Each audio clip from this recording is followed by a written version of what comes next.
আসসালামু আলাইকুম ওয়া রাহমাতুল্লাহি ওয়া বারাকাতুহু। সবাই কেমন আছেন আপনারা? আশা করি আপনারা সবাই ভালো আছেন এবং ভালো থাকবেন এই দোয়াই করি। আমিও আছি ভালো, আপনাদের তো আলহামদুলিল্লাহ।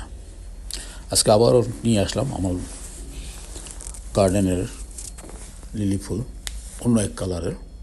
কালারটা হলো হলুদ কালার, খুব সুন্দর। যখনই ফুলগুলি ফুটে বাগানে, আশপাশ যারা আছে আর কি, সবার মানে নাকে গিয়ে পৌঁছায় তার সুগন্ধ, এত গন্ধ।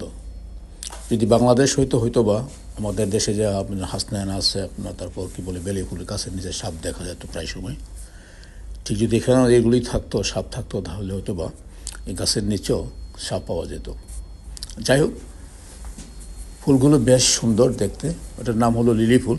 এর আগে আরেকটা ফুল দিয়েছিলাম আপনার লাল কালার, লাল না ঠিক, একটা মিক্স কালার ছিল, একটা লাল প্লাস অন্য একটা দুইটা কালার মিক্স করে একটা কালার ছিল, আর এটি হলো হলুদ কালার। আরও কালার আছে, আমি দেখাবো, একটার পর একটা দেখাবো, আপনারা পাবেন ইনশাল্লাহ।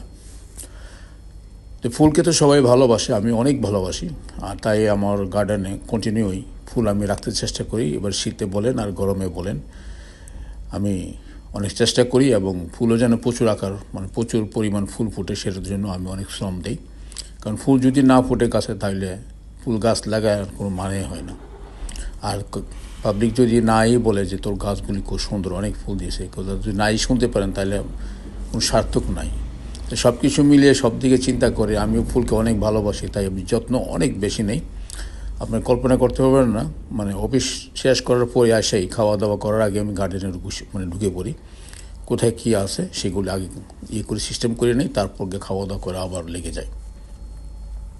একটু পরিশ্রম করতে হয়, যত পরিশ্রম করবেন তত ফলও পাবেন। শুধু ফুলই নয়, ফলের ক্ষেত্রেও তাই। যেমন লাউ গাছ, সিম গাছ, এই সমস্ত গাছ লাগালে দেখা যায় যে প্রচুর পরিমাণ লাউ এবং সিম আসে। বেগুন গাছও প্রচুর পরিমাণ, এই বছর প্রথম টমেটো, মানে কি বলবো, মানে বলার প্রচুর আসে।